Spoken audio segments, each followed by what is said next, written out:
महाराष्ट्रामध्ये चालेल.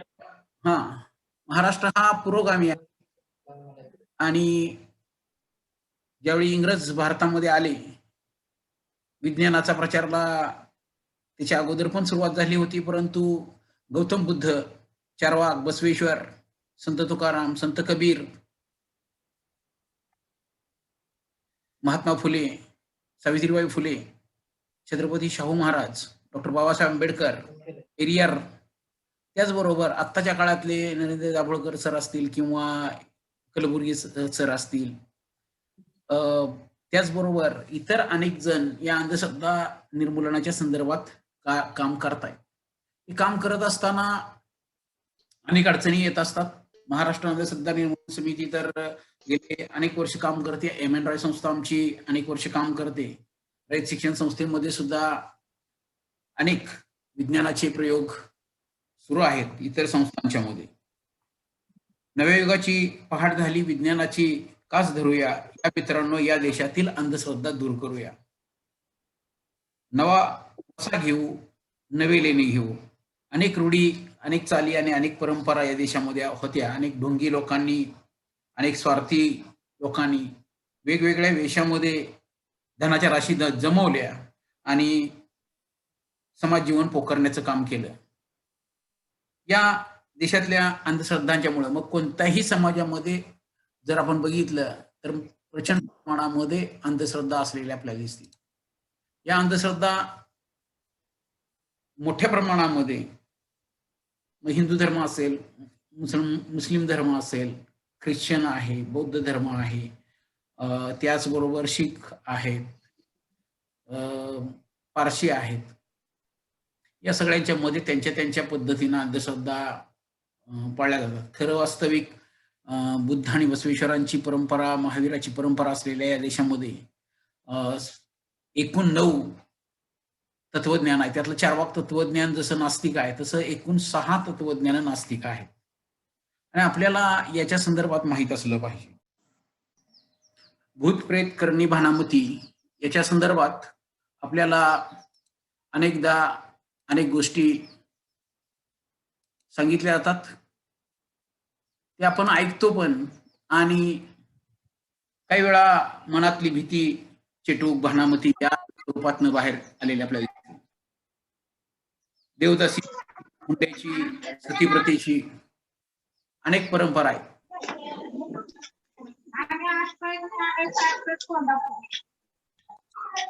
ज्यांचा व्हिडिओ चालू आहे, बाकीच्यांचा व्हिडिओ चालू नको आहे, आणि जे बोलतायत त्यांना म्यूट केलं की पुन्हा आत घेणार नाही. लिंक मध्ये आम्हाला डिस्टर्ब नको. यायचं नसलं तर पहिल्यांदा आपलं मूट व्हायचं. दंगा नको आहे. पुन्हा सांगितलं नाही म्हणाय नाही, वळवळ करायची नाही. या देशातील अंधश्रद्धा दूर करण्यासाठी ज्या व्यक्तींनी मोठ्या प्रमाणामध्ये लढा दिला, जादूटोणा विरोधी कायद्याची अंमलबजावणी महाराष्ट्रामध्ये सुरू झाली, आणि या सगळ्यांच्या मध्ये अनेक कार्यकर्त्यांना हुतात्मा व्हावं लागलेलं आहे. आजचे जे आपले व्याख्याते आहेत,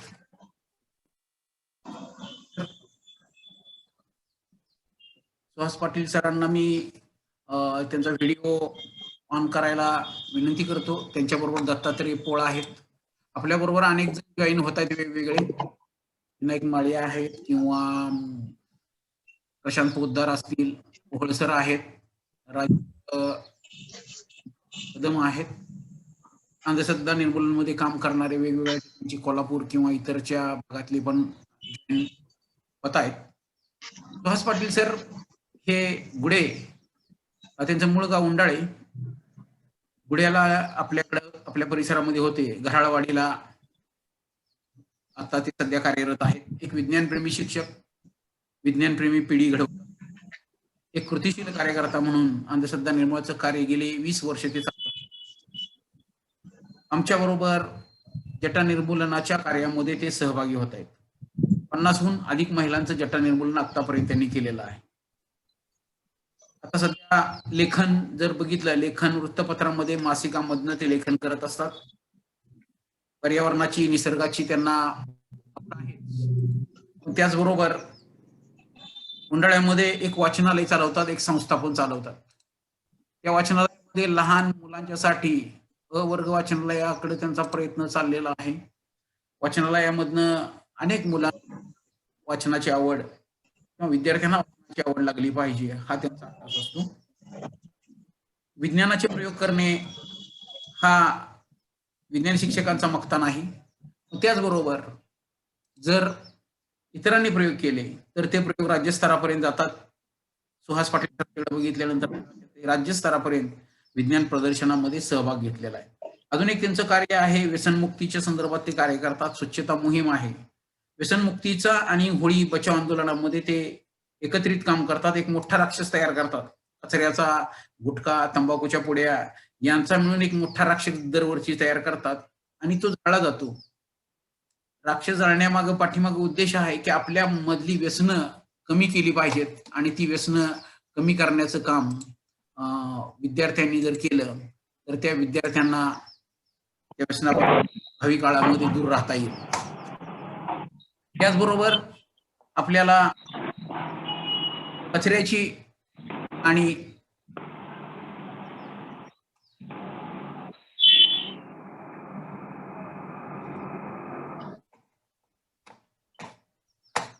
कचऱ्याची होळी असेल किंवा इतर कार्यक्रम असतील त्याच्यामध्ये सुद्धा सर सहभागी झालेले आपल्याला दिसतात आणि या सहभागी झालेल्या याच्यामध्ये सरांनी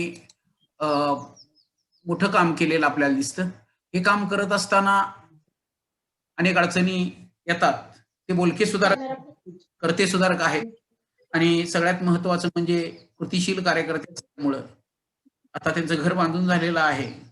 घराची वास्तुशांती न घालता वेगळ्या पद्धतीनं घरामध्ये ते प्रवेश करू इच्छितात. त्याच्यावर त्यांची चर्चा चाललेली आहे आणि अनेक बाबी प्रत्यक्षात कृतीत आणल्याशिवाय ते गप्प बसत नाहीत. सुहास पाटील सर वनवा निर्मूलन मोहीम मध्ये अनेक वेळा सहभागी झालेले आहेत आणि वनवा निर्मूलन करत असताना भाजण्यासारखे प्रकार पण त्यांना झालेले आहेत. मी सुहास पाटील सरांना विनंती करतो की त्यांनी आपल्या व्याख्यानाला सुरुवात करावी. तत्पूर्वी माझ्याकडे काही साहित्य आहे ते पण मी तुम्हाला दाखवू इच्छितो. माझ्याकडे एक असा नारळ आहे. सुहास पाटील सरांनी आम्ही एका कार्यक्रमाला निघालो होतो, तिथं आम्हाला एक असा नारळ पुजलेला मस्तपैकी सापडला. तो प्रयोगासाठी आम्ही वापरतो. हळद कुंकू लावलेला आहे, डोळे काढलेले आहेत. एखादा त्याच्याबरोबरच आमच्याकडे अनेक प्रकारचे असे लिंबू असतात की जे लिंबू भरलेले आहेत असं आम्ही म्हणतो, ते काय भरलेले नसतात. अशा बांगड्या अनेक ठिकाणी पडलेल्या तुम्हाला दिसतात. उतारा पडलेला दिसतो. सगळ्यात भारी म्हणजे असलं साहित्य पण तुमच्या घरामध्ये असतं. त्याचा वापर अंधश्रद्धेसाठी तुम्ही करताय. बिबा असतो आणि इतर दोरे असतात, तसाच काळा दोरा पण असतो. काही फरक नाही, रंगात फरक आहे फक्त. पण काळा दोरा असला किंवा अन्य काही असलं आणि मिरी, उडीद यासारख्या काही गोष्टी, तांदूळ आहे. त्यानंतर एक आवडती गोष्ट भानामती वगैरे करणाऱ्यांच्याकडे असते ती म्हणजे हे दोन वस्तू, सुया. त्या सुया काय करायच्या, अशा खुपसायच्या. कशात? अशा खुपसल्या की आता हा तयार झाला. लोक असला अँटेना घेऊन चंद्रावर किंवा मंगळावर निघालेले आहेत. आपण मात्र इथंच आहे सुया, दोरा, लिंबू घेऊन. म्हणून आपल्याला हा कार्यक्रम आयोजित करायला लागतो. आपण कार्यक्रम आयोजित करतोय आणि त्याची सुरुवात मी सुहास पाटील सरांना विनंती करतोय की त्यांनी आपल्या कार्यक्रमाला सुरुवात करावी. सुहास पाटील सर.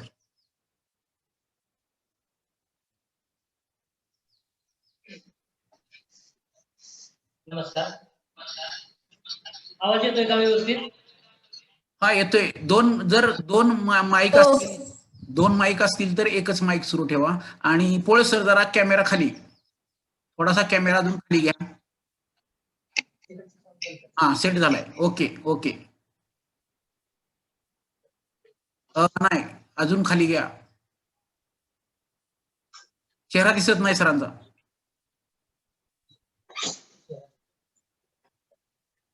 हा वर वर फ्रेम राहिली तर चालते सर, वर फ्रेम राहिली तर चालते टेबलाच्या तिथनं आपल्याला घ्या. हा बस बस बस. ओके. Okay okay. हा नमस्कार. आज कर्मवीर भाऊराव पाटील विद्यालय ढेबेवाडी या ठिकाणी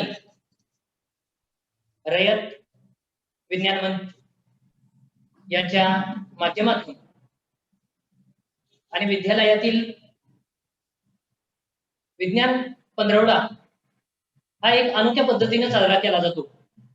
दरवर्षी आपणाला वेगवेगळ्या पाहुण्यांच्याकडून अनेक प्रबोधनाचे कार्यक्रम होतात आणि गेली 1-2 वर्ष मी आपल्या विज्ञान पंधरवड्याच्या कार्यक्रमामध्ये सहभागी होतोय. यावर्षी मोठ्या आपत्तीमुळं, कोरोनामुळं आपणाला प्रत्यक्ष भेटता येत नाही, तरी सुद्धा आज आपण या विज्ञानाच्याच जोरावर ऑनलाईनच्या माध्यमातून आपण एकत्र आलेलो आहोत. अनेक विद्यार्थी मित्र या ठिकाणी सहभागी झालेले आहेत. आदरणीय कुंभार सरांनी, विद्यालयाचे प्राचार्य यांच्या मार्गदर्शनामुळे आज मला ही संधी मिळाली की आपल्या बरोबर हितू करण्याची. खरोखर स्वातंत्र्य झाल्यानंतर, देशाला स्वातंत्र्य मिळाल्यानंतर आजपर्यंत आपण खऱ्या अर्थानं विज्ञानाचे विचार जोपासले का, हा जर प्रश्न आपल्या प्रत्येकाच्या समोर आला तर आपण विज्ञान शिकलो, पण विज्ञान मात्र आचरणात आणायला आपण काही ठिकाणी कमी पडलो हे आपल्याला प्रत्यक्ष पाहायला मिळतंय. कारण जर आपण विद्यार्थी मित्रांनो, जर आपण आजही अमावस्येला जर आपण निरीक्षण केलं की आपल्या गावातून आपण जात असतो आणि अमावस्येच्या वेळी आपणाला जिथं 3 रस्ते 4 रस्ते एकत्र येतात त्या ठिकाणी आपण बघत असतो की त्या रस्त्याच्या एका बाजूला काहीतरी ठेवलेलं असतं आणि ते सातत्यानं आपण बघत असतो. दरवेळी आपल्याला ते दिसत असतं. त्याच्यात एका बुटीवर भात असतो, त्या भाताबरोबर त्याच्यात हळदी कुंकू वाहिलेलं असतं, नारळ असतात आणि अशा अनेक गोष्टी त्याच्यात ठेवलेल्या असतात. दिवा असतो, एक लिंबू असतो आणि त्या लिंबूला सुया टोचलेल्या असतात आणि ते उतारा म्हणून ठेवलेला असतो. आपण सगळ्यांनी बघितलाय आणि खरोखर असं बघितल्यामुळं आपल्या मनात एक भीतीचं वातावरण निर्माण होतं. कधी कधी तुम्ही लहानपणी जर बाहेर संध्याकाळच्या वेळी बाहेर घराच्या जात असाल तर तुम्हाला पहिल्यांदा घरातनं आवाज येतो, अरे बाहेर जाऊ नको, अंधार आहे, अंधारात भूत असतं. आणि खरोखर आपल्याला अंधारात गेल्यानंतर जरी आपल्याला आपल्या महत्वाच्या कामाला जायचं असलं तरी आपल्याला भीती गाठल्यामुळं आपण जात नाही. आपण काय करतो की घरातल्या कुणाला तरी घेऊन मग बाहेर जातो.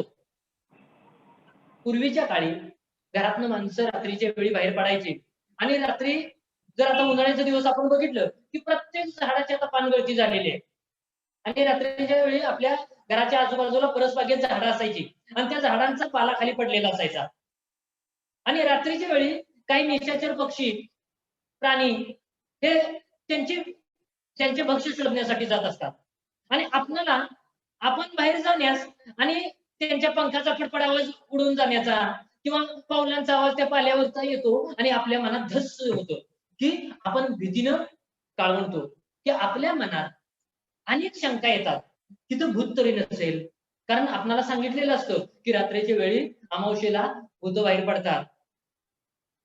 आणि असं कुठं कुठं आपल्याला भीती वाटते तर गावाच्या बाजूला जिथं स्मशानभूमी असते, नदीच्या काठाला असतं आणि त्या ठिकाणी एखादं मोठं झाड असतं आणि त्या झाडावर आपल्याला सांगितलेलं असतं की खवीस राहतो, लवसटी नसते, भूत असतं आणि अशा अनेक शंका आपल्याला एकमेकाच्या कानानं ऐकून आलेल्या असतात.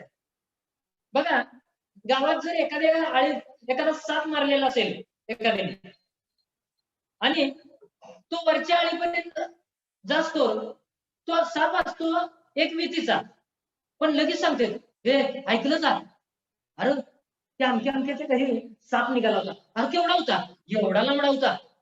लगेच दुसरा सांगतोय अरे त्या बाजूला साप निघाला होता खाली देवळापाशी, केवढा होता, एवढा लांबडा होता.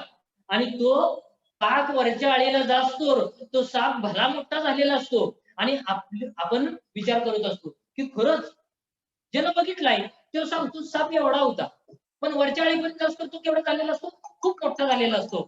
आणि आपण विचार करत असतो की अशी अफवा पसरवण्यात माणसं काही तरबेज असतात. कारण त्याचे काही काम नसतं, त्यामुळे ते चौकात बसलेले असतात, पारावर असतात आणि ते एकाचं दोन करून सांगत असतात. आपल्या मनात अशा शंका येत असतात. आज आपण विज्ञान शिकतोय शाळेत. शाळेत आपल्या कितीतरी चांगले अध्यापक आपल्याला विज्ञानाच्या अनेक कितीतरी ठिकाणी बघितलंय की खरोखर विज्ञान शिकणारा जो शिक्षक असेल, ज्यानं 12वी सायन्स केलंय किंवा अन्य गोष्टी शिकलाय, त्या शिक्षकांच्याकडून जर अंधश्रद्धा पसरत असतील तर मात्र आपल्याला विचार करावा लागला पाहिजे. कारण आपण ते विज्ञान खऱ्या अर्थाने शिकलो का? शाळेत जीवशास्त्र, भौतिकशास्त्र, रसायनशास्त्र आपण शिकत असताना अनेक गोष्टी आपण शिकत असतो. रासायनिक अभिक्रिया आपण बघत असतो.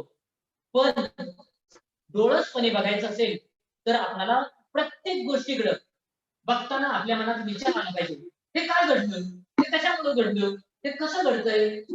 काची सगळी कारागिरी आपल्या मनात विचार आले पाहिजेत आणि तसे आपण प्रश्न तयार केले पाहिजे.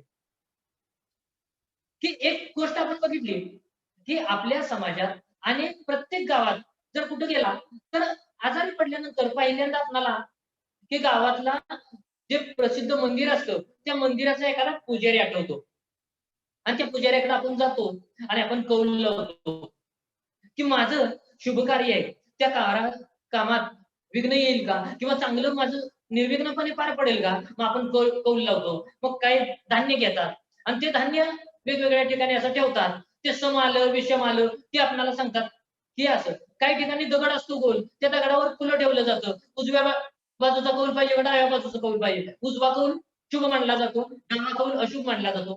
अनेक शंका आपल्या मनात अशा येत असतात. खरं हे खरं असतं का? आपण कधी विद्यार्थी म्हणून विचार करतो का? तर विद्यार्थ्यांनी डोळंच बंद पाहिजे. आपण बघितलं की श्याम मानव यांनी अखिल भारतीय अंधश्रद्धा निर्मूलन समिती स्थापन केली. नरेंद्र दाभोळकर आपल्याच सातारा जिल्ह्यातले, त्यांनी महाराष्ट्राची अंधश्रद्धा निर्मूलन समिती स्थापन केली आणि अनेक वेळा त्यांनी अशा बंधुबाबांना उघड केलेलं होतं आणि त्या दाभोळकरांच्या म्हणजे ज्या बुवांना दाभोळकरांनी उघड केलेलं होतं, खरोखर त्यांच्या जे बंधुगिरी होती ती दाखवलेली होती आणि त्या बंधुगिरीनं त्यांचं जीवन उद्ध्वस्त झालेलं होतं. कारण त्यांची उपजीविका त्या लबाड बोलणं, खोटं फसवणं जनतेला ह्याच्यात झालेली होती. आणि खरोखर आज आपण बघतोय अनेक बुवा जेलची हवा खात आहेत. ते फक्त दाभोळकरांच्यामुळेच. कारण दाभोळकरांच्यामुळं एक कायदा पास झाला की जो अंधश्रद्धेला घातक रूढी आहे, त्या परंपरा आहे त्या आपण मोडायचा प्रयत्न केला पाहिजे. सरांनी मगाशी सांगितलं की चारवाक पासून आतापर्यंत अनेक माणसांनी आपणाला बदलायचा प्रयत्न केला, आपणाला समजावून सांगायचा प्रयत्न केला की पूर्वीच्या काळी अक्षरशः सतीची चाल होते. नवरा जर वारला तर त्याच्या प्रेतात म्हणजे ती दहन केलेलं असायचं, त्या अग्नीत त्या स्त्रीनं उडी टाकायची. अक्षरशः अंगाच्या नाही आपल्याला थोडं जर अगरबत्तीने वाजलं तर आपण आ करतोय, आई ग करतोय आणि त्या स्त्रीला किती वेदना होत असतील. जिवंत सती जायचं आणि ह्या प्रथा मोडण्यासाठी अनेक महापुरुषांनी, मग महात्मा फुले असतील, राजाराम मोहन राय असतील, अशा अनेक माणसांनी हे प्रयत्न केले. पण आज आपण बघतोय की त्या बदल व्हायला किती वर्ष लागली. आज आपण आपल्या शाळेत जर बघितलं की आपल्या गावात पहिल्यांदा आपण अभ्यास करूया की गावात आपल्या कितीतरी गाड्या असतात. नवीन गाडी घेतली की गाडी आपण पुजायला जातो. गाडी पुसताना त्या गाडीच्या पहिल्यांदा 4 टायर खाली 4 लिंब ठेवतो बघा आणि अशी लिंब आपण त्या 4 टायर खाली ठेवतो. पुन्हा ती गाडी अमावस्येला जर पुजायची असेल तर त्याला पहिल्यांदा हे लिंबू आहे, हे मिरची आहे आणि हा बिब्बा आहे. हे सगळं असं एका दोरीत गाठलं जातं दोऱ्यात आणि ते गाडीला बांधलं जातं. प्रत्येक आपल्या गावात गाड्या बघा किती गाड्या असतील, दुचाकी 4 चाकी, काही गावात 10 असतील, 20 असतील, 50 असतील, 100 असतील, पण अमावस्येच्या दिवशी लाखो लिंब अशीच त्या गाडीला बांधली असतात.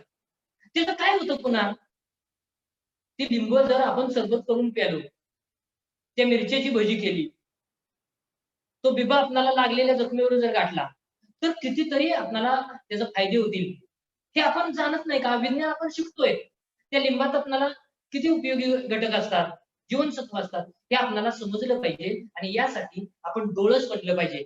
या आजच्या कार्यशाळेत आपण एक छोटासा प्रयोग पहिल्यांदा करून बघूया, की अनेक समाजात की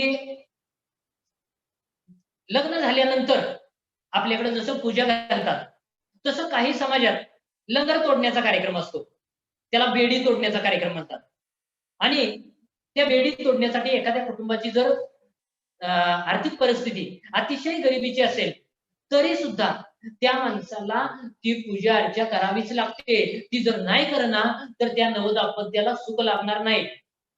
त्यांना अनेक ही गाठली जातात, बंधनं गाठली जातात, की पहिल्यांदा तुम्ही हे देवाचं सगळं सोडवायचं. मग ते कसं असतं, रात्रभर जागर करायचं, मागे मुरळी आणायची आणि त्यांचा जागरणाचा कार्यक्रम असतो. जागरण सुटलं, पहाटेच्या वेळी ती सुटतंय आणि त्यासाठी काय वापरलं जातं, ती अशी एक कडी असते बघा, दिसते कडी, ती कडी आहे, त्याला लंगर म्हणतात, काही ठिकाणी बेडी म्हणतात. आणि ही बेडी, ही लंगर, ती सोडवण्याचा कार्यक्रम असतो.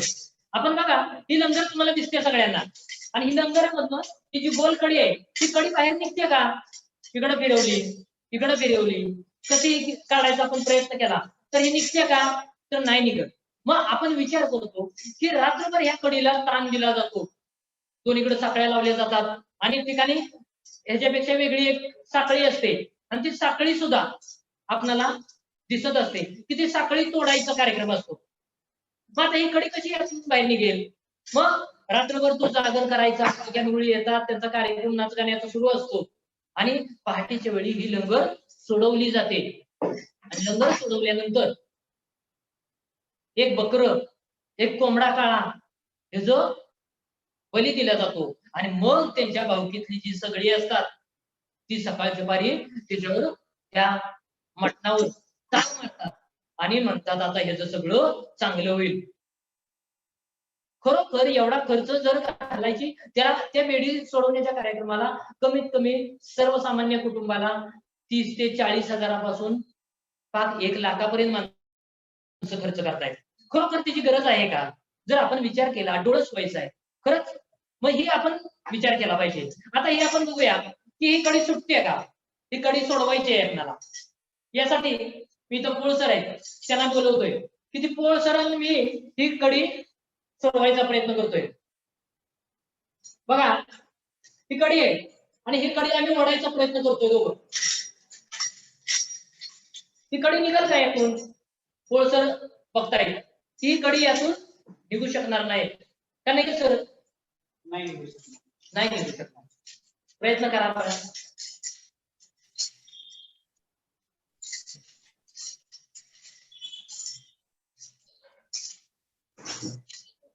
नाही. आता ही रात्रभर जागरणाचा कार्यक्रम झाल्यानंतर ही बेडी कशी सुटते आपण बघतोय.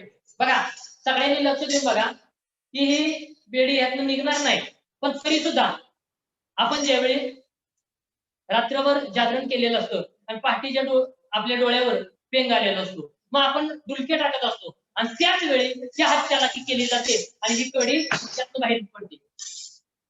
निघाली कडी बाहेर. म्हणजे आपण बघितलं की रात्रीच्या वेळी आपल्याला रात्रभर जागत असतो आणि त्यातून ही बेडी बाहेर पडते. मग आपण विचार करायला लागतो की ही बेडी लोखंडाची कशी काय सुटली.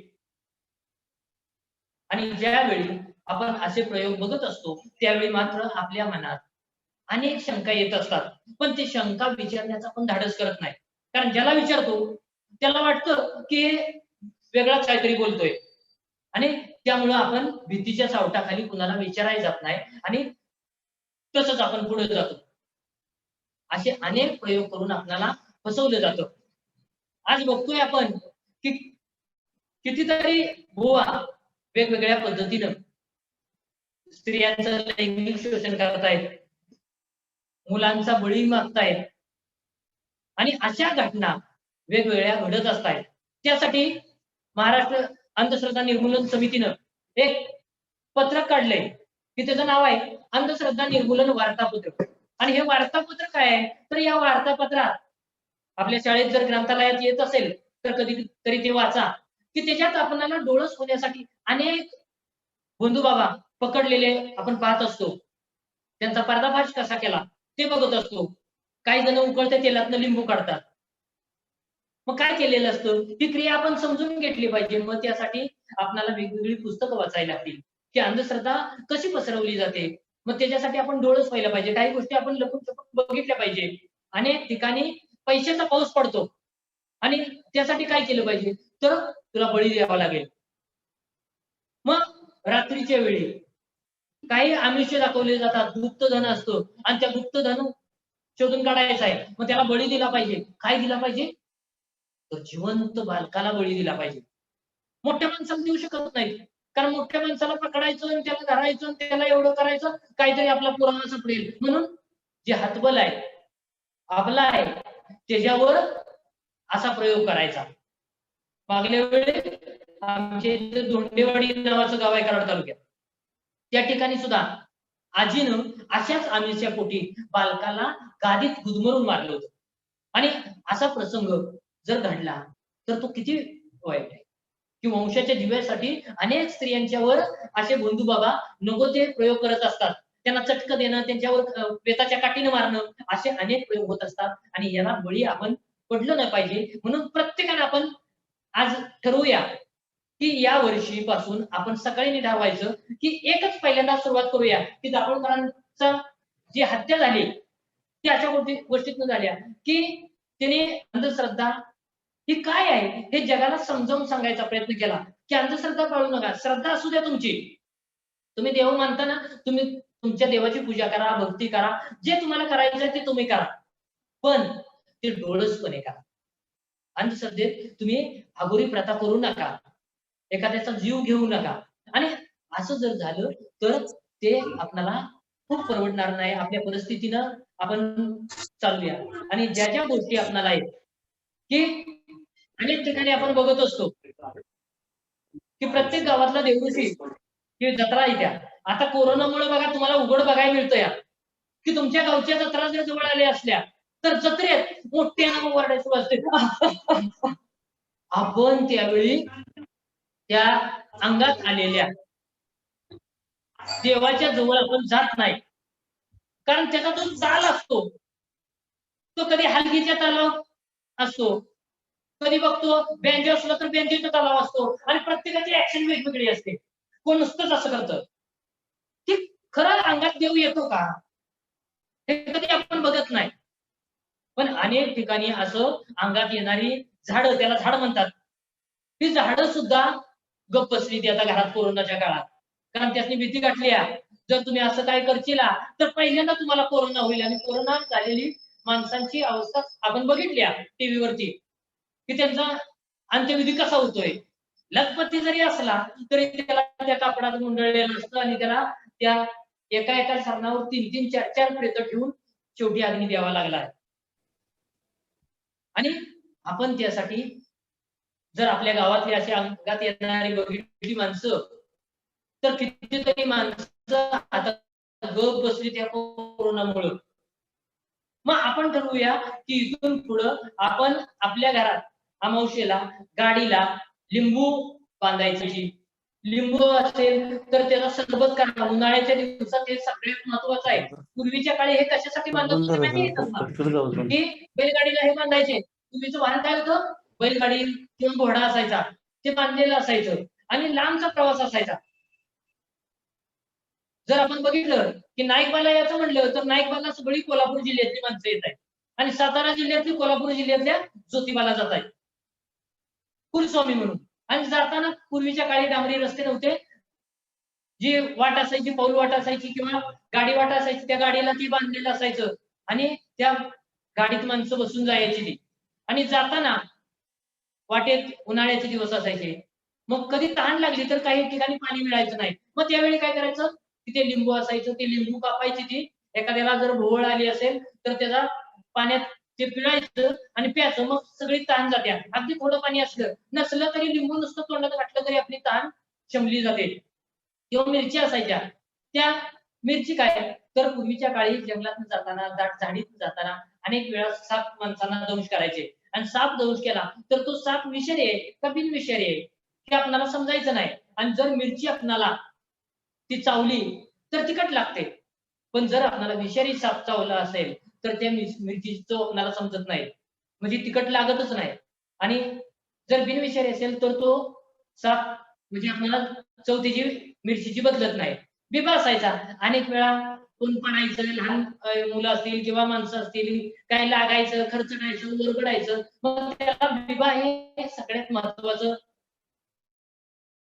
हे होतं की बिब्याचं तेल जरा लावलं की त्या ठिकाणी जखम व्हायची नाही, की ती जखम भरून लगेच यायची. अशा अनेक प्रथा होत्या आणि त्या आपल्याला उपयोगी होत्या. पण आपण काय करतोय, हजारो अमावस्येला जर बघितलं की प्रत्येक गाडीला लिंबू मिरच्या बांधलेल्या आहेत. मग विज्ञान शिक्षकांनी आपण हे ठरवायचं का की असं करायचं का, विज्ञान आपण खऱ्या अर्थाने शिकलो का? मग प्रत्येक विद्यार्थ्याने ठरवलं पाहिजे की आपण एवढे प्रयत्न करून बघूया काय होतंय. गाडीचं सर्व्हिसिंग वेळच्या वेळी केलं पाहिजे, गाडीची ऑइल बदली केली पाहिजे, गाडीच्या चाकात व्यवस्थित हवा आहे का बघितलं पाहिजे. त्या सगळ्या जर गोष्टी आपण बघितल्या वेळच्या वेळी तर नक्की आपल्याला कधीही कुठलाही धोका होणार नाही. जर आपण असं केलं तर आपण खरोखर दाभोळकरांना ती श्रद्धांजली ठरेल. बघा, आता एक आपण छोटासा प्रयोग बघूया की करणी काढणं, की आपल्याकडं एक गावचा देवऋषी असतो. जर भूत लागलं एखादा वेळ म्हणजे तापानं फणफणत असेल आणि त्याला त्याच्याकडे नेतात, पहिल्यांदा देवळात नेतात, त्याच्यावर हे करतात आणि त्याच्यात भूत बसलंय असं सांगतात आणि ते भूत उतरायचं आहे. मग आपल्याकडे भूत उतरण्याचे अघोरी प्रकार अजूनही केले जातात. बघा, आपल्या डोंगरातली जी माणसं आहेत त्यावेळी त्या माणसांच्याकडे काही गोष्टी अजून पोचलेल्या नाहीत, तरी सुद्धा त्यांच्या घरात एखाद्या पोराच्या पोटात लहानपणी दुखायला लागलं, ते पोरगं ओरडत असेल तर आपण म्हणतो त्याच्या पोटात दुखतंय, मग त्याला काय करायचं. तर पहिल्यांदा आपल्याला ती परात घेतात, त्या परातीत शेण टाकतात, त्याच्यात पाणी असतं आणि एक कागद पेटवून टाकतात आणि त्या मुलावरनं 3 वेळा उतरून घ्यायचं. आल्या गेल्याची ती दृष्ट लागली असेल तर ती दृष्ट त्याची निघून जावी म्हणून ते तांब्यावर त्याच्यावर उतरून 3-4 वेळा घेतात आणि बाकी दिसणार त्याच्यात कागद पेटवून टाकतात आणि तो कागद त्या परातीत टाकतात आणि पुन्हा ती उचलायचा आपण प्रयत्न करतो. तर काय सांगितलं जातं, त्याच्या अंगात जी असणारं भूत असेल किंवा बाकीचं काय त्याला झालेलं असेल तर ती सगळं त्या तांब्यात गाठलंय असं दाखवलं जातं. हळदीचं पाणी केलं जातं, कुंकवाचं पाणी केलं जातं. आपण भीतो अशा गोष्टी बघितल्यानंतर. आणि खरंच तो मोठा आवाज ती ही त्या ह्यानंच ती पोरगं गार म्हणजे गेलेलं असतं, ती पुन्हा रडतच नाही. की मोठा आवाज केलेला असतो, हे केलेलं असतं आणि आपण अशा गोष्टी बघत असतो. आता एक छोटासा आपण प्रयोग करून बघूया की माझ्याकडे हा एक नारळ आहे आणि हा नारळ मी मंत्रानं पेटवणार आहे.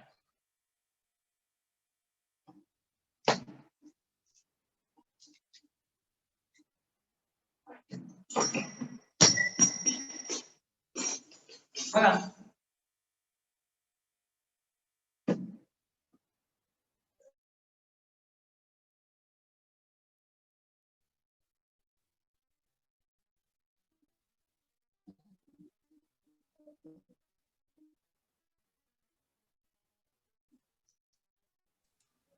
पाटील सर,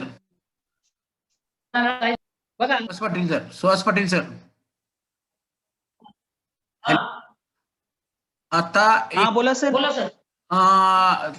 पुढच्या सेक्शन मध्ये घेऊया, कारण आता आपला 40 मिनिटाचा एक सेशन संपतोय, परत रिऍडमिट होतात सगळे. 1 मिनिट बरं तुम्ही, 1 मिनिटामध्ये संपणार आहे हा सेशन मिनिटाचा. परत जॉईन व्हायचा आहे,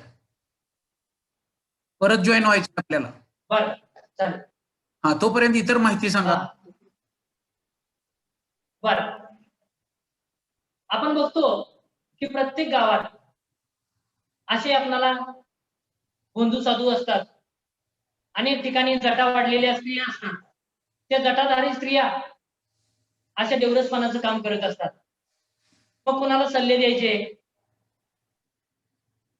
कुणाच्या एखाद्या ठिकाणी जर म्हैस हरवलेली असेल, डोंगरात गेल्यावर चराई गेल्यावर एखाद्या ठिकाणी जाते आणि ती गावत नसेल, सापडत नसेल, तर अशा स्त्रियांच्याकडे माणसं जातात, कौल लावतात तिच्या देवाला. देवापुढे कौल लावल्यानंतर तिच्याकडे पहिल्यांदा पैसे ठेवतात आणि ती सांगते उतारा ठेवा, त्याशिवाय येवायचं नाही. आणि मग कौल लावला जातो आणि आपणाला ते कौल लावल्यानंतर सांगितलं जातं की उजव्या दिशेला ती तुझी म्हैस गेलेली आहे. आपण शोधतो आणि चुकून ती म्हैस आपणाला सापडते. आपणाला वाटतं की खरंच या देवराजने सांगितल्यामुळेच आपणाला ती म्हैस सापडली आणि आपण तिचं भक्त होतो.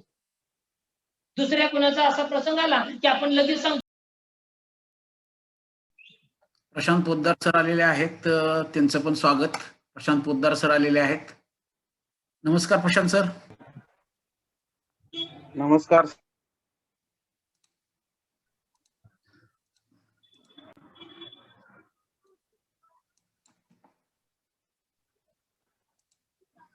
हा, सुहास पाटील सर रिजॉईन झाले का? सुहास पाटील सर, कोळ सर. ओके, हा, सुहास पाटील सर, स्टार्ट. नमस्कार. आताच आपल्या या लिंकला आदरणीय प्रशांत पोद्दार सर उपस्थित राहिलेले आहेत, त्यांचंही स्वागत. आपण बघत होतो की शालेय विद्यार्थ्यांनी ज्या गोष्टी आपण शाळेत शिकत असतो त्या ज्ञानाचा वापर आपल्यासाठी कसा करायचा असतो, की आपण विज्ञान शिकतो पण त्या विज्ञानानं आपल्याला खरंच जागं केलं का, खरंच आपण विज्ञान शिकलो का, हा विचार आपण विद्यार्थ्यांनी करणं गरजेचं आहे. कारण प्रत्येक गोष्टीत आपण विज्ञान हे तपासत असतो आणि ते तपासलेलं विज्ञान आपल्या जर आचरणात आणलं तर खऱ्या अर्थानं त्या विज्ञानाचा म्हणजे चांगल्या मार्गाने आपण जातोय असं वाटत असतं. देशाला स्वातंत्र्य मिळाल्यानंतर या देशात खूप मोठी प्रगती झाली, औद्योगिक प्रगती झाली, वैज्ञानिक प्रगती झाली. राजीव गांधींनी जग जवळ आणलं संगणकाचा आपणाला ज्ञान देऊन, की अनेक गोष्टी आपणाला या तंत्रज्ञानामुळे समजू लागलेल्या आहेत. आज आपण बघतोय की तुम्ही मी कितीतरी लांब आहे तरी सुद्धा आपण एकत्र आलेलो आहे. तरी आज आपल्या घरी नवीन एखादी विज्ञानाची वस्तू जर आणली, एखाद्याच्या घरात फ्रीज आणला, एखाद्याच्या घरात टीव्ही आणला, एखाद्यानं खरंच मोबाईल जरी घेतला तरी आपण त्याला पूजतोय, तरी त्याला हळदी कुंकू लावतोय. खरं हा विज्ञानाचा पराभव आहे. अशा प्रत्येक गोष्टी जर विज्ञानानं आपल्याला इतकं दिलंय तर आपण विचार केला पाहिजे की या गोष्टी आपण करायला पाहिजेत का.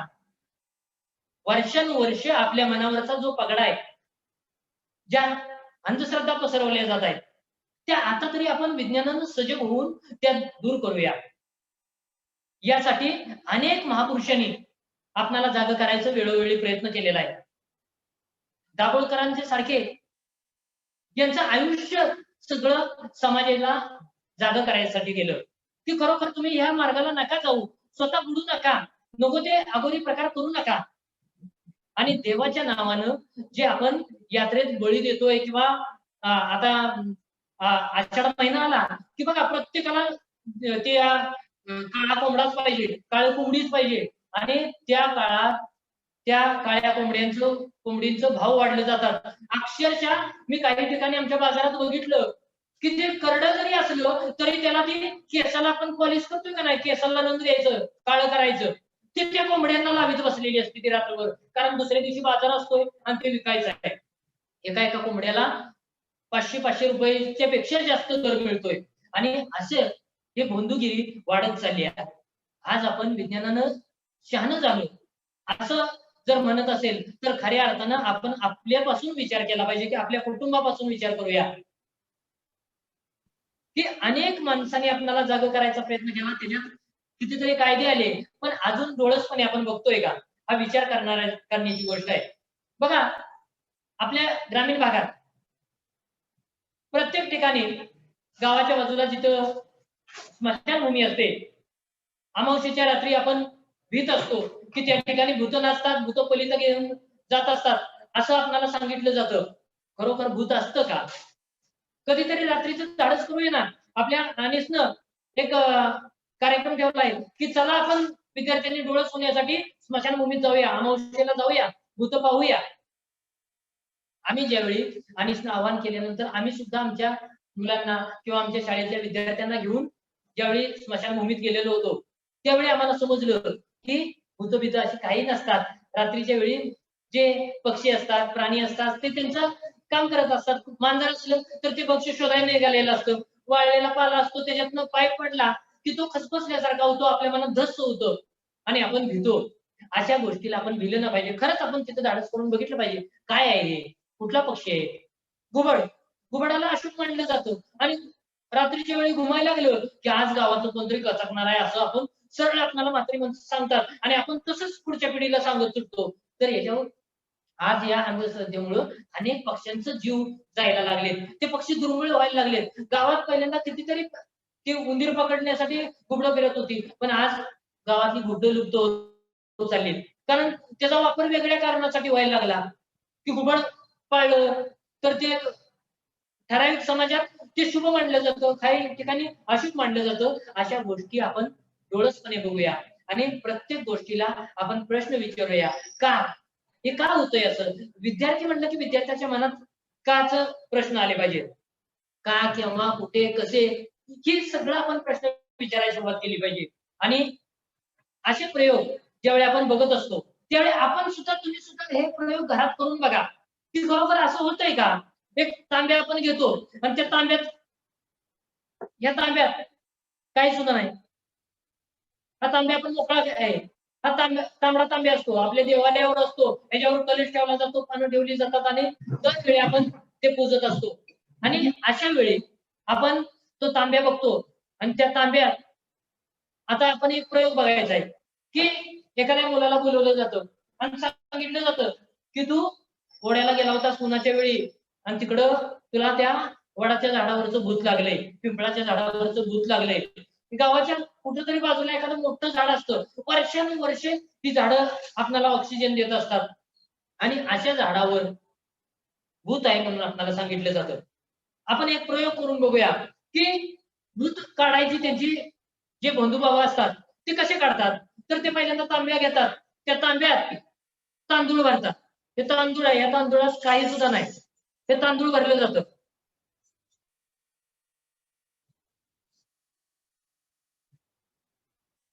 आणि हे तांदूळ एखादी काठी घेतली जातात. आता इथं माझ्याकडे काठी नव्हती. मी एक टेस्टर घेतलंय डिसमिस, की याला कुठलाही हे चिटकत नाही किंवा काही नाही. तरी सुद्धा ह्याच्यात आता ठेवल्यानंतर ही उचलतंय का? नाही उचलत. तर आपल्याला ह्याच्यात भूत काढायचं आहे सांगितलं जातं. आणि ते भूत काढायचा प्रयोग केला जातो. एखाद्या मुलाला बोलवलं जातं, त्याच्यावरून तो कलश उतरला जातो. ह्याच्यात सांगितलं जातं, की वेगळा मंत्र मी म्हणतोय आणि त्या मंत्रानं त्याच्यात भूत त्याच्या अंगातलं येणार आहे. आणि ते प्रयोग आपण करत असतो. आणि चल भूता आगे वेताळा कुठं असशील तिथं इथं ये आणि तुला या तांब्यात काढतोय आणि ह्याच्यात गाडायचा प्रयत्न केला जातो. आता बघूया आपल्याला ह्याच्यात ते भूत गाडतंय का, बसतंय का. अनेक प्रकारे ते आपल्याला फसवण्याचा धंदा करत असतात आणि तो कसा करतायत ते आपण डोळसपणे बघायचं आहे. की ह्याच्यात फक्त आपण दाबतोय. हे टेस्टर आहे आणि त्या टेस्टरच्या साह्यानं किंवा डिसमिस घेतलेला आहे आणि ह्याच्यातनं आपण ह्याच्यात दाबतोय. फक्त त्या तांब्याचं निरीक्षण करा. पुन्हा तुम्हाला प्रश्न पडेल की हे सरांनी कसं काय केलं, हे भूत ह्याच्यात खरंच होतं का. आता मगाशी बघितलं की आपण ह्याच्यात भूत नाही आणि आपण ह्याच्यात भूत आहे म्हणून आपल्याला गाडतोय. अजून सुद्धा ते भूत ह्याच्यात शिरेना.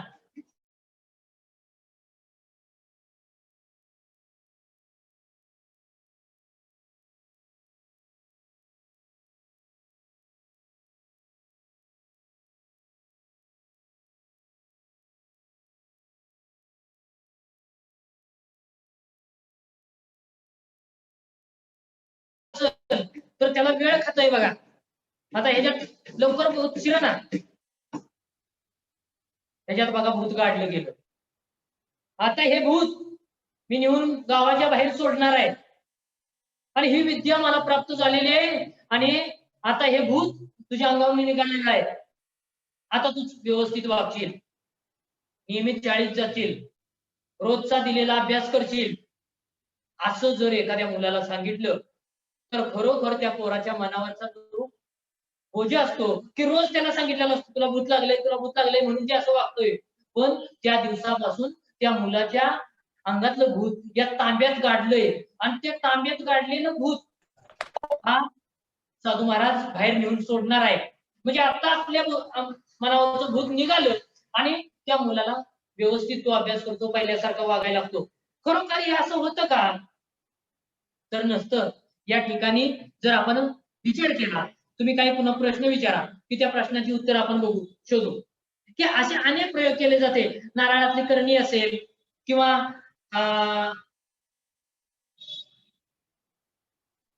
मंत्रांना अग्नी पेटवणे असेल, असे अनेक प्रयोग असतात आणि ते आपल्या समोर केले जातात. असाच एक आपण ह्याच्यावरचा प्रश्न पुन्हा तुम्ही विचारला की आपण बघतोय की आता एक आपण मंत्रांना अग्नी पेटवतोय.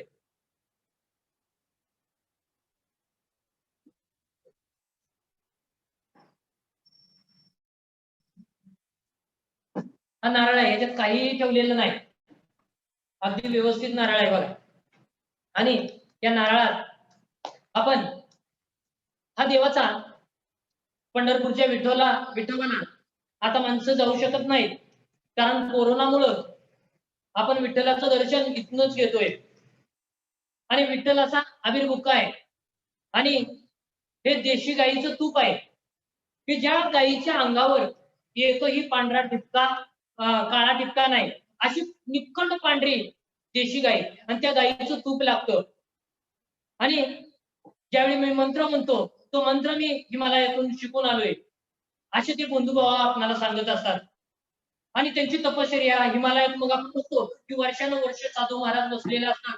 कुंभमेळ्याला बघतो की जटा ही केलेले असतात, मोठमोठे असतात आणि त्या जटावाले साधू महाराज त्यांच्याकडं गांजा असती, ते गांजा ओढत असतात आणि त्यांच्या त्या जटामुळं आपणाला भीती वाटते. खरोखर ते मंत्राने अग्नी पेटवतायत का? आता शेवटचा आपण प्रयोग बघूया आणि आपण ठरवायचं आहे की खरंच अशा अंधश्रद्धा आपण किती जोपासतोय. की या ठिकाणी आपण हा नारळ ठेवलेला आहे आणि या नारळावरती मी पहिल्यांदा हा अबीर बुक्का टाकतोय की देवाचं नाव घेतोय आणि देवाच्या नावानं मी या ठिकाणी जय अडगाई महाकाली पेटवाली हर हर आणि मी इथं हा अबीर बुक्का इथं सोडलेला आहे. हा अबीर बुक्का आपल्याला बघायला मिळाला नसता, तुम्ही जर जवळ असता तर विद्यार्थ्याच्या आपल्याला की तो अबीरच आहे का बघितलं असतं. आणि हे देशी गाईचं तूप आणलेलं आहे. हे देशी गाईचं तूप मी आता याच्यात मंत्रमणीत सोडणार आहे. बघूया आपल्याला ते शक्य होईल.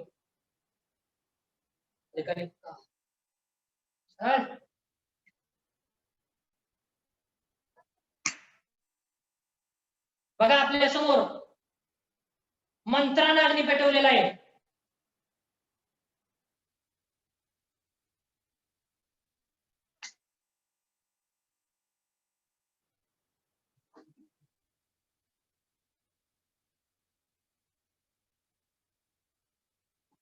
अशा पद्धतीनं अनेक प्रयोग करून आपणाला फसवलं जातं. खरोखर मंत्राने अग्नी पेटवलं होता का? खरोखर माझ्याकडं हे देशी गाईचं तूप होतं का? हा अबीर होतं का? हा प्रत्येक वेळी आपण विज्ञानानं त्या विज्ञानाच्या कसोटीवर तपासून पाहिलं पाहिजे. अनेक गोष्टी अशा आपल्याला असतात की बंधू महाराज फसवतात आणि आपणाला लुबाडलं जातं, आर्थिक शोषण केलं जातं. आदरणीय दाभोळकरांच्या मुळे जे कायदे आले की अघोरी प्रथा असतील त्याच्या विरुद्ध आपण आवाज उठवायसाठी समोर आलं पाहिजे. प्रत्येक गावातल्या अशा अंधश्रद्धा आहेत त्या आपण मोडीत काढल्या पाहिजे आणि इथून पुढच्या काळात आपण विद्यार्थ्यांनी डोळस होणं हे सगळ्यात महत्वाचं गरजेचं आहे. आपण असे अनेक प्रयोग अजून सुद्धा आपण करू शकतोय, पण वेळेची मर्यादा असल्यामुळं आपले काही प्रश्न असतील तर आपण प्रश्न घेऊया. सर कुमार सर एकच मिनिट हळदीचं कुंकू करण्याचा जो प्रयोग आहे तो एक सांगा. आता तो मी तिथं? ऐकलेला नाही. बरं तरी नुसतं तोंडी सांगा. अनेक ठिकाणी हळद ही औषधी आहे. अनेक वेळा त्याच्यात जर आपण चुना तर आपणाला ते लाल झालेलं पाहायला मिळतं. मग कधी कधी लिंबू आपण कापत असतो. लिंबू कापताना जर त्या सुरीला जर चुना लागलेला असेल किंवा तर ते कापताना आपल्याला त्यातनं रक्त आल्यासारखं वाटतं आणि आपल्याला भीतीची गाळण होते. अशा अनेक प्रयोग आहेत की ते प्रयोग केल्यानंतर आपल्याला भीती वाटत असते. आणि विद्यार्थ्यांनी इथून पुढच्या काळात डोळस होणं गरजेचं आहे. आपल्याकडं नारळाची करणी करणं हा एक प्रकार असतो आणि ती करणी कशी, नारळ फोडल्यानंतर या नारळातून आपल्याला सुया निघतात, अशी लाल रिबन निघते, बांगड्याच्या काचा निघतात, टाचण्या निघतात. आणि ते कशामुळे निघतात तर या ज्या नारळाला आपण बघत असतो 3 डोळे असतात. नारळाचं जर केसर शेंडी आपण पूर्ण सोलली तर 3 डोळे असतात. त्यातले 2 डोळे पॅक असतात आणि एका डोळ्यातून कोंब वरती येत असतो. ती जागा रिकामी असते आणि तीच जागा नेमकी उघडी केलेली असते आणि त्या जागेतून हे सगळं रिबन ही सगळी आत गाठली जाते किंवा त्याच्यात बांगड्याच्या काचा असतील, टाचण्या असतील, सुया असेल, गुलाल भरलेला असतो आणि ज्यावेळी आपण फोडतो त्यावेळी नक्की आपल्याला वाटतं की खरंच याच्यातनं करणी आपल्यावर कोणीतरी केली आहे.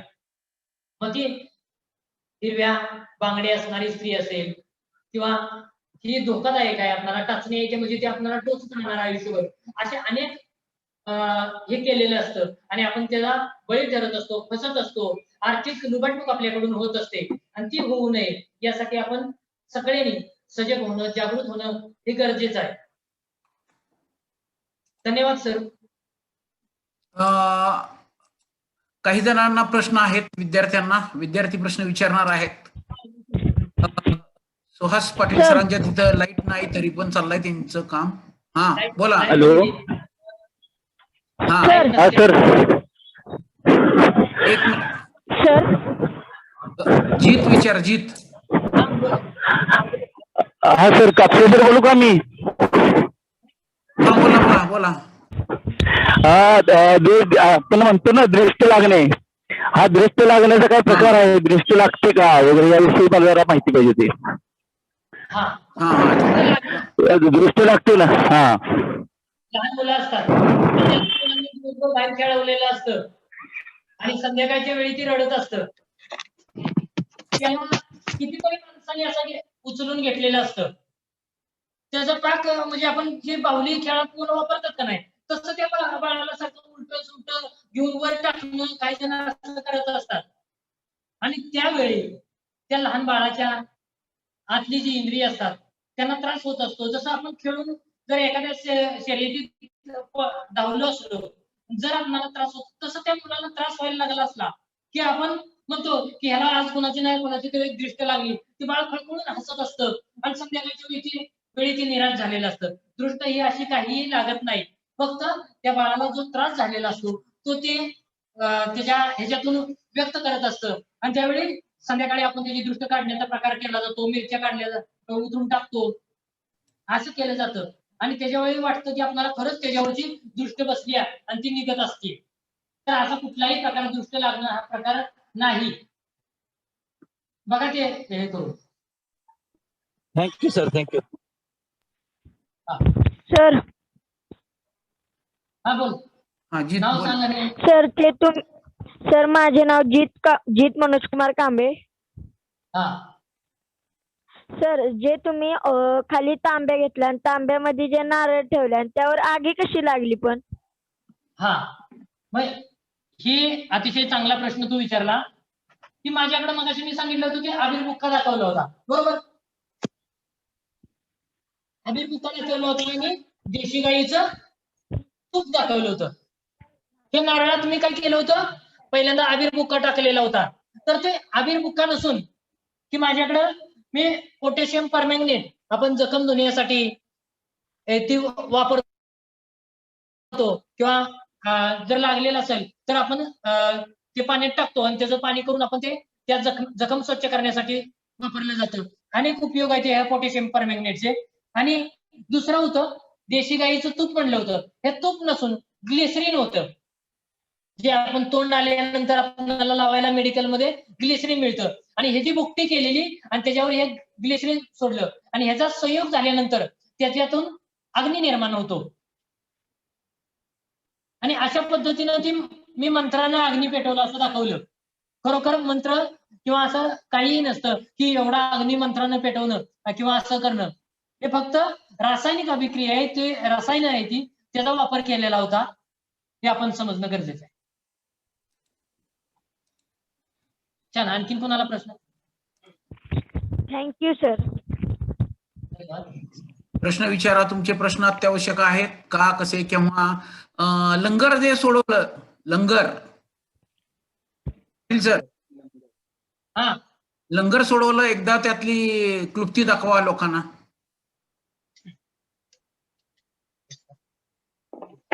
मगाशी आपण लंगर सोडवलेली होती की या लंगर मधनं एक कडी बाहेर काढलेली होती. ही गोल कडी आहे आणि ही लंगर मध्ये आपण गाठलेली होती.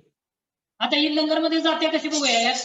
ह्याच्यात आपण बघितलं इकडून जाऊ शकत नाही, इकडून जाऊ शकत नाही. हे लंगर अशी धरायची आणि ह्याच्या आत कडी गाठली की हे दोन्ही बाजूला फसटायचं आणि पुन्हा उलट करायचं हे आत गेली. ही बेडी आत गेली बघा, ही गोल कडी गेली का. आता ही कडी बाहेर काढण्यासाठी आपण केलं होतं ही मधी सेंटरला घ्यायची आणि ही कडी फिरवताना फक्त आपण मधी सेंटरला घेतल्यानंतर हे आपण फिरवतोय बघा.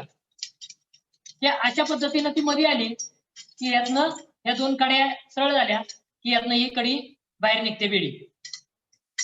अतिशय सुंदर हे बेडी सोडवण्याचा हे आहे. पुन्हा कडी आता अडकली. अशा असंख्य प्रयोग आहेत आपणाकडे की डोळस होण्यासाठी.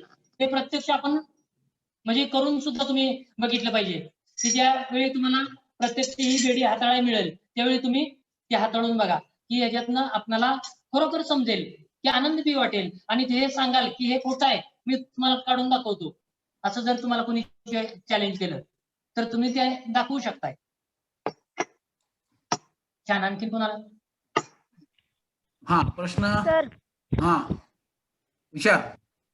सर ते तुम्ही मगाशी तुम्ही तांब्याच्या कळशामध्ये तांदूळ घातले आणि त्यामध्ये टेस्टर घेतला, मग ते टेस्टर सकट तांबे पण कसे उचलले? हा, आता इथं आपण थोडा विचार केला पाहिजे की माझ्या हातात एक टेस्टर किंवा डिसमिस होतं. ह्याच्यात आपण तांदूळ भरले होतं, बरोबर. हे तांदूळ ह्याच्यात आपण भरलं होतं. हे तांदूळ आणि या तांब्याचा जर ह्या काठाचा जर व्यास बघितला तर हा छोटा आहे. तांब्याचा मधला भाग कसा आहे? मोठा आहे आणि खाली निमुळता आहे, बरोबर. आता ह्याच्यात जर दुसरं गोल धान्य आपण काय भरलं असतं की ज्वारी भरली असती किंवा इतर कुठलंही धान्य भरलं असतं तर ते एवढं हे झालं नसतं.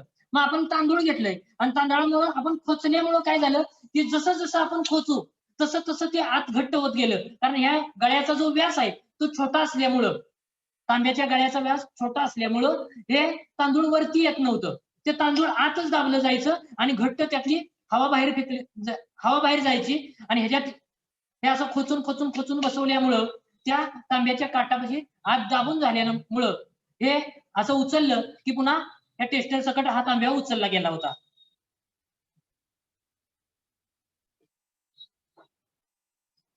बोला अजून कोणाचं काय?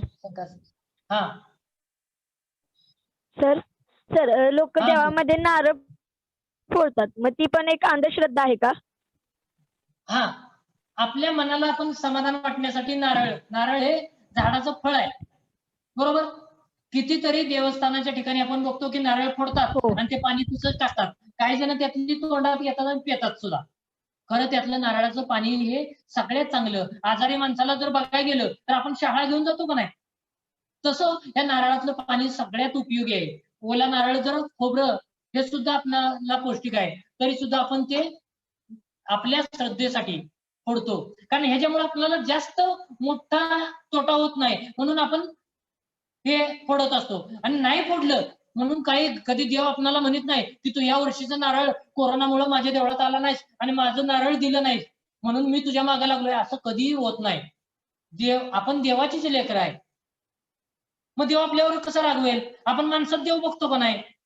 गाडगे बाबांनी आपल्याला सांगितलंय की कुठल्या तीर्थात जर देव नसेल तर तो माणसात देव आहे आणि तो माणसातला देव आपण शोधूया. आणि असा देव आपण शोधण्यासाठी गाडगे बाबांचे विचार ते आपल्याला जाग करणारे विचार होते. खरोखर गाडगे बाबांनी आपल्याला जाग केलेलं होतं की देव, गाडगे बाबा पंढरपूरला जायचे, कीर्तन करायचे, प्रत्येकाला प्रश्न विचारायचे की देव तू बघितलास का? तू देव त्या दगडाच्या ह्याच्यात देव होता का? तुला भेटला का? तुझ्या बरोबर बोलला का? असे सामान्य प्रश्न विचारून गाडगे बाबा आपल्याला जाग करत होते. देव देवळात नसून देव माणसात आहे हे आपल्याला गाडगे बाबांनी सांगितलेलं होतं. खरोखर देव प्रत्येक माणसात आहे. मग देव आपल्यावर कसा कोपेल? माणूसच माणसावर कोपतोय, एकमेकाला त्रास देतोय. म्हणून आपण प्रत्येक जीवात जर देवत्व मांडलं तर त्याचा आपण बळी देणार नाही. कारण ही सृष्टी अनेक सजीवांच्या जे चक्र आहे त्याच्यात आहे आणि ती साखळी आपण तोडायचा प्रयत्न करू नये. यासाठी आपण बळी देणं, देवाच्या नावानं हे करणं हे पूर्ण प्रथा चुकीची आहे. सर, हा बोल. मी श्रुती मोरे. काय रात्रीच्या नाव? वेळी सर श्रुती मोरे. हा, रात्रीच्या वेळी रात्रीच्या वेळी सर केरकचरा बाहेर टाकू नये असे म्हणतात, असं का? हा, रात्रीच्या वेळी आपण घरातला केरकचरा बाहेर टाकू नये. ती लक्ष्मी येते म्हणतात घरात आणि अशा वेळी आपण केरकचरा बाहेर अंगणात टाकू नये. मग काय तर रात्रीच्या वेळी आपण झाडत असतो आणि झाडलेला केरकचरा ज्यावेळी आपण बाहेर टाकायला जात असतो त्यावेळी विंचू, काटा, साप हे बाहेर असतात आणि जर शेतात घर असेल तर अशा वेळी आपण बाहेर टाकायला गेलो आणि चुकून आपला पाय पडला तर आपल्याला दोष होण्याची शक्यता असते. मग रात्रीच्या वेळी टाकण्याच्या वेळी दिवस उजळल्यानंतर आपण तो उकिरड्यात टाकू शकतोय ना. रात्रीच्याच वेळी अंधारात आपण बळण तो बाहेर टाकायला काय जावं? म्हणजे अशा काही गोष्टी आहेत त्या आपल्या मनानं आपण ठरवल्या पाहिजेत की रात्रीच्या वेळी खरोखर असं क्रिया करणं योग्य आहे का? की नखं आपण काढतो, ती नखं काढत असताना रात्रीच्या वेळी काढू नका म्हणून सांगितलं जातं. कारण अंधार असतो. पूर्वीच्या काळी दिव्यात आपण ती नखं काढायची, ब्लेडनं काढायचं, त्यावेळी ती जिवाळी लागायची किंवा रक्त यायचं. मग उजेडाच्या दिवसात आपण तसलं हे केलं पाहिजे. आत्ताच्या काळामध्ये बोला. वाईट असतो. सर. आत्ताच्या काळामध्ये चालतं ना ते, काही अडचणीचं नाही. नखं काढणे किंवा कचरा टाकणे. गाडी आली कचऱ्याची तर 7 वाजता 10 वाजता किती वाजता येऊ दे, हो. आपण जर जागरूक असू आता शहरातून गाड्या प्रॉब्लेम नाही. फिरत आहेत. हा, आपल्याला प्रॉब्लेमच काही नाही. आपण घरात महत्वाची वस्तू त्यात टाकतच. हा, एवढी काळजी घ्या. सर, बरोबर. हा, म्हणतात की सावली बघायची नसते आपली, तर का बघायची नसते?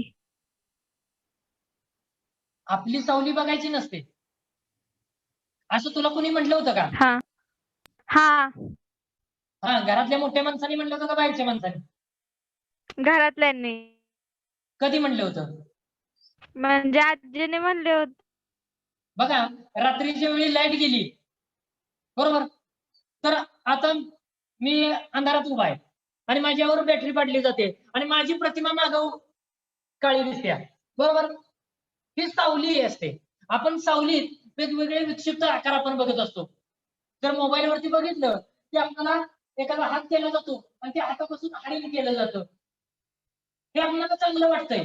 पण आपली सावली ही काळी पडते आणि आपल्याला ती दुसऱ्यांना बघितल्यानंतर ते एक वेगळंच दिसत असतं. कधी कधी आपण फोकस कसा आहे, आपल्या जवळ फोकस असेल तर एक बाजू दिसणार, जर आपण बोलत असेल तर आपल्या बोललेल्याचे चेहऱ्याचे हावभाव दिसणार आणि ती आपल्याला काळी सावली ही भीतीदायक वाटत असते म्हणून आपण भीत असतो.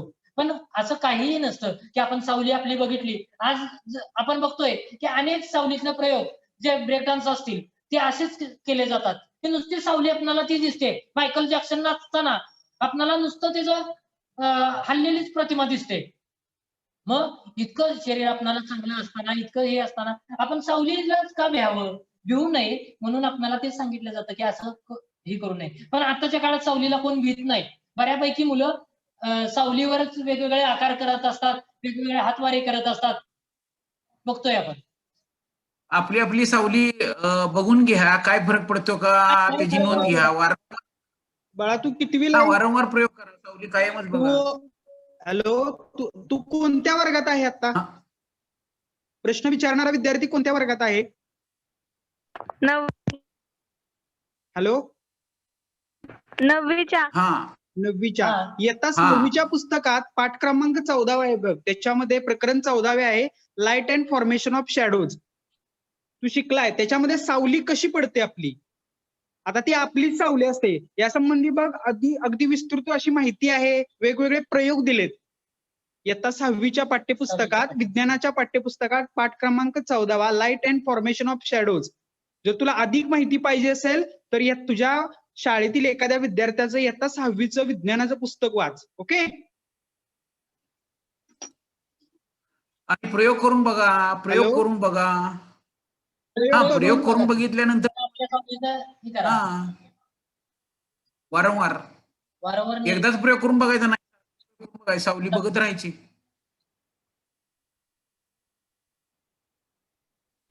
आणि कुणाला काय विचारायचं आहे? सर हा बोला.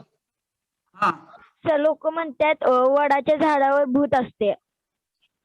हा तुझं काय तू नाव तुझं? बघितलंयस का? माझं नाव जीत नाव मनोज काय? कुमार कांबळे. हा जीत मनोज कुमार कांबळे. हा जीत, आपल्या नावातच जीत आहे.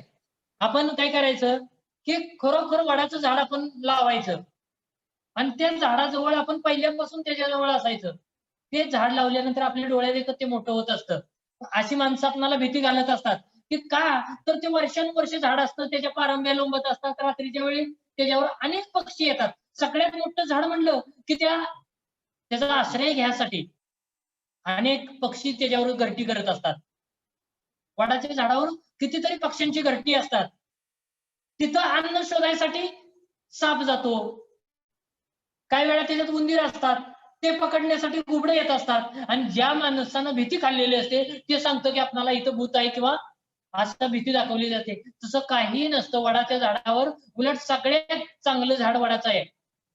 की आपण उन्हाळ्याच्या दिवसात सावलीसाठी बघा की एखादं बारकं झाड असलं तर त्याच्या खाली कोण गाड्या लावत नाही, पण वडासारखं मोठं जर झाड असेल तर कितीतरी गाड्या त्याच्या खाली लावलेल्या असतात आणि माणसं निवांत झोपलेली सुद्धा असतात.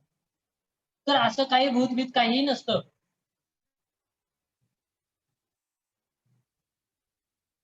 अजून कोणाचा प्रश्न काय आहे का?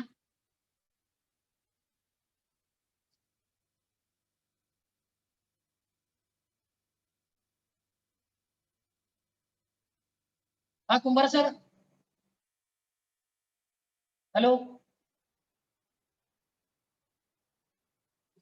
कुंभार सर आवाज येतोय? कुंभार सर आवाज येत आहे का? हा, अनम्यूट व्हा प्रशांत सर.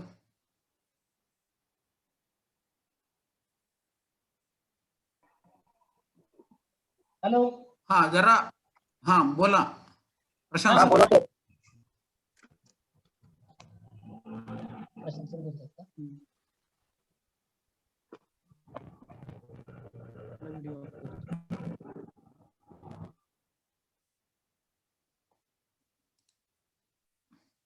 प्रशांत सर 2 मिनिटं. हा बोला बोला सर. मी बोलू का? हा तुम्ही बोला 2 मिनिटं. Okay okay okay. हा हा धन्यवाद. पाटील सर, खूप छान पद्धतीने आपण मार्गदर्शन करत आहात. आवाज येतोय सर माझा?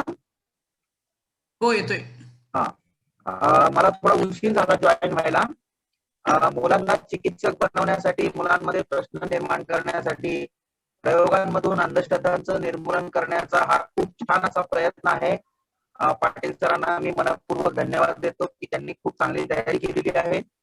आणि विशेष म्हणजे विद्यार्थी प्रश्न विचारतायत हे त्या कार्यक्रमाचे यश आहे. आणि मुलं छान प्रश्न विचारतायत, मुलांच्या शंकांचं निरसन पण होतंय. सर्व कार्यक्रम आयोजक आणि आपण पाटील सर, सर्व विद्यार्थी, आपण सर्वांना मी मनापासून धन्यवाद देतो की डॉक्टर नरेंद्र दाभोळकरांचा हा अंधश्रद्धा निर्मूलनाचा विचार आपण प्रयोगांच्या माध्यमातून, सध्या कोरोनाची परिस्थिती असल्यामुळे आपल्याला प्रत्यक्ष भेटता येत नाही, पण विज्ञानाच्याच या सुविधेमुळं हे शक्य झालं. त्याचा योग्य वापर करून आपण विद्यार्थ्यांपर्यंत पोहोचत आहोत याचा खूप आनंद आहे. अंधश्रद्धा निर्मूलन समितीच्या वतीनं मी आपणा सर्वांना मनापासून धन्यवाद देतो. असेच कार्यक्रम आपण जरूर घेत राहा आणि विद्यार्थ्यांना चिकित्सक बनवत राहा. धन्यवाद. धन्यवाद सर. धन्यवाद सर. मी सुहास पाटील सरांचं आभार मानतो. कापसे सर आहेत का? कापसे सर, त्या भागामधली लाईट गेलेली आहे, प्रॉब्लेम. कापसे सर आभार माना. आभार. एकच मिनिट उरला. हा, आभार माना कापसे सर. नमस्कार सर.